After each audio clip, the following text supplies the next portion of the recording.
On this episode of Blending Bourbon, join David and Dixon as they continue their conversation with Blake Reber. Learn how Seelbach is aiming to be a resource for newcomers and their commitment to advancing American whiskey. Blending Bourbon is the podcast that takes you beyond the barrel and behind the scenes of the whiskey industry with master blenders Dixon Dedman and David Mark Young. So I have, this is a serious question, and then I have a less serious question after David. Whatever. I can never take him serious when he says he's going to be serious. I think you were, the first place I ever saw it, and there was probably, some before this, but I think the first real DTC opportunity, direct to consumer opportunity that I personally saw was Caskers. Mm-hmm. I don't know, maybe there was one before that or not, but Caskers was probably the first place I bought something online and had it, shipped to me or whatever. And, and I, as I consult with a lot of people right now, I'm like, look, it takes a lot of time and effort to and manpower to pound the pavement, to not only cultivate relationships with distributors, but to also reach out at the retail level in multiple markets, and that's a considerable effort. And so there are a lot of people who come say, hey, what should I do, or try to do this, and it's like, it's like this DTC opportunity and building you build an online presence, and then it's basically 3 clicks for somebody to have that bottle delivered to them. When you're starting a brand, you can build. You get a lot of liquid to lips right now if you put at least some of your eggs in the DTC basket. Mm-hmm. And I'm curious, like, do you guys, like, is there a communication between, other DTC opportunity? Like, are they, I'm not, there's like depending on the release. Like, do you talk, like the reserve bar people, or the like, is that, or is it kind of like not on the big guys, like Reserve Bar and Caskers, Flaviar, they're kind of out on their own. They're doing their own thing. I don't know if they necessarily care what we're doing or interested in what we're doing, but that's kind of, I feel like, its own thing in itself. But definitely on, like, I've got good relationships with DC retailers, some Kentucky retailers, California retailers that are doing a very similar thing. And it's like, all right, like, not back to that, like, we're all in this together thing. But, to an extent, it's like, my analogy is, we could fight over the small piece of the pie that it is right now, or we can share and grow and realize that this pie is about 10x what it is now in 5 years. So, right. There's a lot of that. California is an interesting concept, right? Because there are some retailers in California that have nothing but a small little storefront where they sell a few things, but it's to get them a license so that they can have that online presence, and they move a ton of cases. Right. Yeah. Yeah, and that's where, I mean, we don't, for Seelbach, we don't even have a storefront. So we're online only. We just have a warehouse. And it's been, it's been good. It's focused, or made us focus on the important things a lot of times, and gotten rid of some of the distractions that would come with, obviously, running a day-to-day store. Yeah. And so, I mean, it is funny. I think Caskers has switched hands several times, and they're now partnered with RNDC or something. And, they all have they all have a distributor tie-in. A relationship. Yeah. And, but it is just funny. Like, I would think at some point somebody would, and I guess not everybody's going to do the same thing that we do, because we probably leave money on the table by not having Four Roses single barrel and all these other things on there. But, we get asked about like our competition, and I'm like, well, I mean, there's other people selling online, but like we're a pretty specific niche. Like, we know our audience. We're trying to find more of our audience. If we have 110,000 people on our email list, that's probably 3% of people who are into these types of products. So I'm not focused on what they're doing over here. Like, I want to know how to get to that other 97% of customers. And that, I think that's the hardest thing with business or anything else. It's like, you only got so much energy and time to focus. Like, where are you putting those efforts? And sure, there's days where somebody does something and I'm mad, and, I just think about ways to get revenge or something for 30 minutes. And then after that, it's like, okay, it's enough of that. Let's see what else we can, how we grow this thing. But no, I mean, as with most spirits brands, I feel like the retailers kind of in our same boat are all very, very genuine and very generous with their time and advice and everything as well. Yeah, for sure. And you guys do have a very unique inventory, really great products, and your prices are competitive. I mean, I think that's the one thing you can't beat about Seelbach is it's the right price, and I've seen stuff that you offer that's even less than SRP, or that I've seen at a store, which balances out. You're gonna pay shipping for that, but it's it makes it easier for consumers, and that's always the goal. Is how I think about it is it's the tasting room connected to your distillery or wherever you're doing tours, where if somebody comes through that distillery, they take a tour, they hear the story, they see where the product's made, they walk to that tasting room. One, they don't want to pay double for what it would be at a store shelf down the road. Right. They want to be about the same price or within $5. And then, but they're bought in. They now believe more in the product. So it's that's always been our thing, is like, how do we take that experience and bring it online? Like, the online medium is much better at telling stories and engaging visually, those types of things. Whereas just walking down the aisle at a store, it can be tough. Right. It's got to really, really stick out to jump off that shelf. Right. How did COVID affect the online market and what's happened since then? Yeah, I mean, so COVID, and it sounds really bad to say, but that was probably one of the biggest jumps we've gotten. I don't want to say it was a good thing, because obviously it wasn't, but like for us, everybody's home. So, they're not going to the bar, they're buying more bottles. They bought from us. We just happened to be there at a good time. But then the other really cool thing was, one, we were able to employ several bartenders who were just out of work, who needed a job, bring them to the warehouse. Perfect. They already know the products, all of that. And then two, a lot of distilleries and brands that would do in distillery releases, they couldn't do it anymore. So we brought it online, and that just brought more attention to us. And then it was like, oh, we should be doing this a lot more of, these quote unquote LTOs that were distillery only. Let's get a portion of them and reach a bigger audience. So, it was a wild time for sure, just because, like I said at the beginning, I'm in Jacksonville, warehouses in DC, getting back and forth was super tough.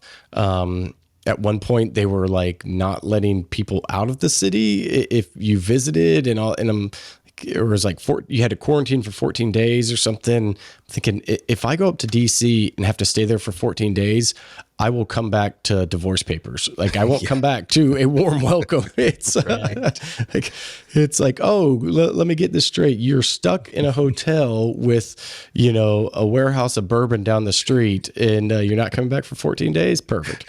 Sounds like vacation to me. Yeah, exactly.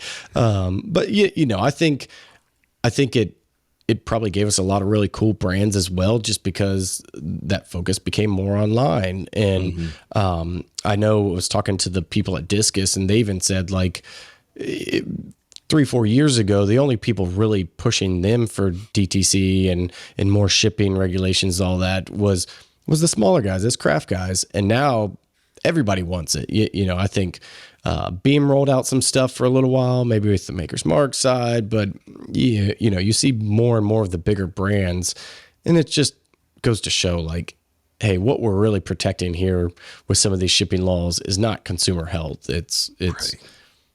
some people's, well, I won't say that. It's just, there's ways to be safe, Right. and have a public safety with the model that we think should be in place. Right.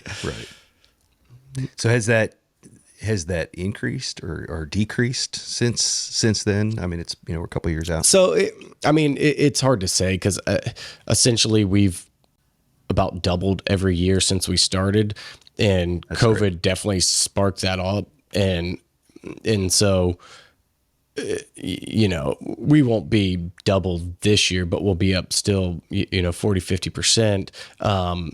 But you know, so it's not like we went like this in COVID and dropped back down. Right. It just, growth is coming from all different places now. Obviously, we have a bigger team. We can handle more products. We can, we're getting better at how we do releases, who we do them to, better access, all that kind of stuff. So, it's been good. But I mean, that late 2019 was starting to grow, and then 2020 hit, and it was just kind of like a spark. Right. I was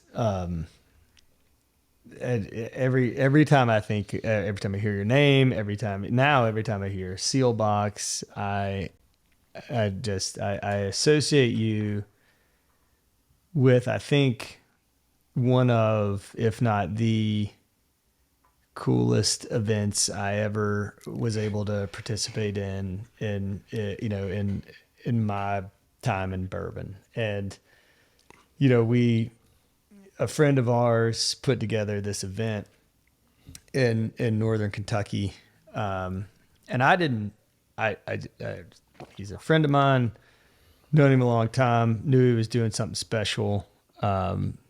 Rolled up there with some bottles. I didn't know what was really going on, and was able to participate in a VIP event that just the VIP event alone raised a ridiculous amount of money, and did a tasting.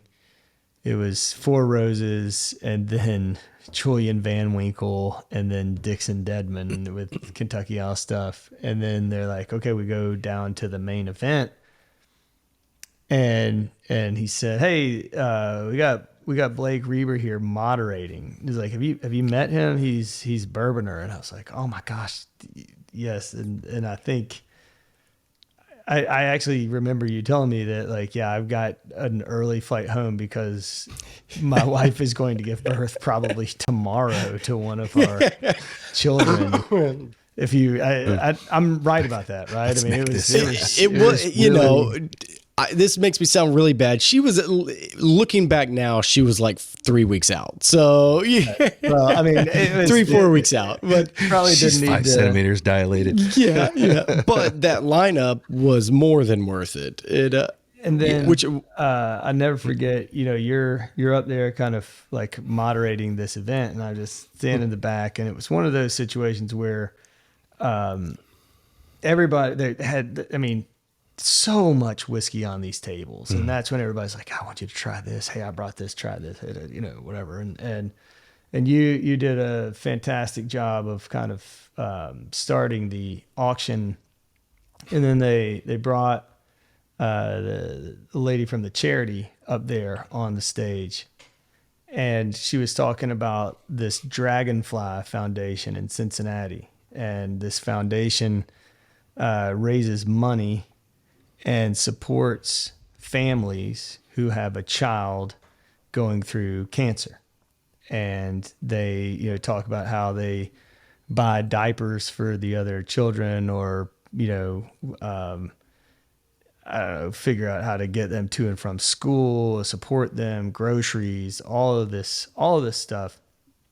And it was just, it was pretty incredible, and moving right up until they had 2 testimonials that came up on that stage. And there were 2 women who talked about how, one woman, I remember, I'll never forget it. I mean, she talked about how she never set foot outside of that hospital for over 365 days. She was like, if my child can't go outside, then I can't go outside. And she said the Dragonfly Foundation took care of some of our utility bills.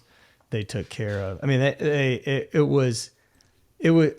so at that point, I had donated like a stay at the inn, a tasting, and I think a barrel. I think I had donated a barrel or something like that.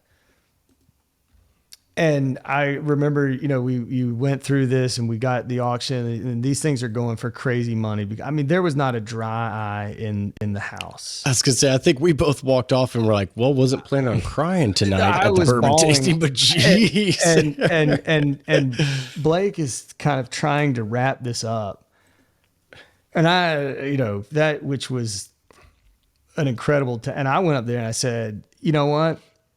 I'll donate that again. Like, start it over. Let's do it again. Like, run it back. Here we go." Yeah. And that, you know, for me, and like getting to do cool stuff, getting to travel, getting to, you know, whatever, I that event and that foundation and being able to be a part of something like that. And I associate with you with that because you did such a masterful job of kind of running that event and moderating that event or whatever. But that one will stick with me for forever. Yeah, I don't know how well you remember that. That was, man. Yeah, no, that was just an incredible event all around. I still, I think about that lineup that they had. So it was Taste of the Decade. So they had Stitzel Weller from 50s, 60s, and it was like an old Fitz from the 50s, something from the 60s. 80s was like a Red Dripping Wax Van Winkle. 90s was a Pappy 15 or something. Anyways, it went all the way and worked to the Old Rip 25 whenever those were coming out. And so, I mean, it really is an incredible event. Like Dixon said, still one that just sticks in your memory. Wow. And I will never forget. I don't know if I saw the dumbest thing I've ever seen at a tasting or the most baller thing I've seen at a tasting, where this guy has this flight of all those things lined up. He looks at them all, pours them all into one glass, mixes them, and just starts sipping it. And I'm like, I don't even know what to say to that. Like, I don't. Was it a red Solo cup? Yeah, I'm like, is he the man or is he just crazy? Or it? Oh yeah, that I mean, it was crazy. Just one, how much they raised, and we actually still do donate to that because, you know, I was on their email list, and so I get some updates and everything. And you know, I think when you have kids and somebody starts talking about those types of things, it's hard not to to relate. But no, that was a fun one for sure. It you know, I don't think you can pull off those types of events as much anymore, just because it's hard to, you know, get that many people in a room at times. But thankful for the ones we got in and got done. Wow, history. No, History. Totally, and it still pops up in my phone like every year. It's like on this day. Yeah, on this day. Julian did. You said Julian hijacked the conversation? No, I hijacked. Oh, you hijacked the conversation. Julian was so funny. He was like, oh, he's funny. We were up there in that room, and he's like, "I'm going before you," and I was like, "Okay, thanks." Yeah. And I was like, he was like, "No," he's like, I want to be able to sit down and enjoy your whiskey. And he's like, all that high proof stuff, nobody will taste anything I got if you go first. And I was like, yes, sir. You can walk into it. Although he was funny on that one, he gets up to do his, do my little intro. He gets up and everybody's kind of talking. He's got his ring and he, racks it on the glass. Everybody listens and they're like, oh, sorry. He starts talking. Well, then I get up after that to introduce Dixon, and I'm like, everybody's talking. I'm like, oh, I'm going to do the Julian trick. I go to rack my ring on it's like, ding, ding, ding. I'm like, well, that didn't work. Like, I think that just embarrassed me a little bit. And I'm going to say, anybody got a good whistle they can Need a bigger ring. Yeah. Lessons learned. That's funny. Yeah, we're going to get Julian on here soon. He's great. I mean, I've only been around him a handful of times at some tastings and stuff, but he's funny. He is not roped in by the big appearances of things. Like, he's still just very upfront about a lot of things and kind of says what's on his mind and what he thinks about them. And it's really refreshing in the bourbon world at times. Yeah. Yeah. Yeah, well, Blake, this has been great, and thank you for sharing. Just kind of a little bit of insight into your world. But just one last question: what's next for Seelbach? Is there anything on the horizon, or is it scaling? Yeah, I mean, it's always growth is always a fun thing. So we definitely are trying to standardize some of our private label stuff. Just it's just a fun way for us to play around and get the name out there in another way. So looking into a lot of that right now. And then just figuring out, ways we can engage with people with what they're really chasing. I think what we see a lot is, our emails are shotguns, and you're just going to get blasted out no matter what. It's going to you. So it's like, hey, how can we break this down and really understand what people are looking for? Because if you only want barrel picks, I don't need to send you every other release we do. Maybe we do once a quarter or something. So that's definitely something we're working on now. And we've just really been trying to step up the media game. David, I know y'all do a great job with it, and just like all the answering of questions and everything, and all the FAQ kind of things. And I think it's something we take for granted because, well, to us, it's like, oh yeah, of course everybody knows all this stuff. It's like, well, no, there's plenty of drinkers coming into the market who have these questions, and why would we not be a resource for where to get those answers? So there's some of the big things. It's just constant growth and just doing it in different ways within an industry we love. Yeah. Well, to that point, it's it's interesting. I still get people that they'll reach out and they'll say, I saw your link and I want to order a bottle, but I know you can't deliver to my state. And I'm like, you live in, whatever. We've already sent, 12 bottles there this week. And they're like, well, no, I mean, I know it's not legal. And I'm like, there's nothing shady about this. We're not. Some backdoor. Although it is funny. So Brian, on like the videos you'll do, he'll say like, okay, here's what we need to do, but here's your cut and here's David's. I'm like, yeah, I get it. Like, I was hungover and we were filming. That's not fair to compare me to him. He's like, but you see how he's going through it? And I'm like, yes, I get it. And like, well, my mind credit, is, I'm not that this means a hill of beans to you, but you're somebody that I think since I've known you has been kind of ahead of things. Like your ability to kind of see an opportunity before other, I've enjoyed watching your success. I'm happy for your success. I think you throughout Bourboner, Seelbach, all of that stuff, you've really advanced the kind of American whiskey and the understanding of what is bourbon and what you've helped advance this kind of entire category with your kind of forward-thinking nature, and I don't know. I commend you for your efforts. I hope.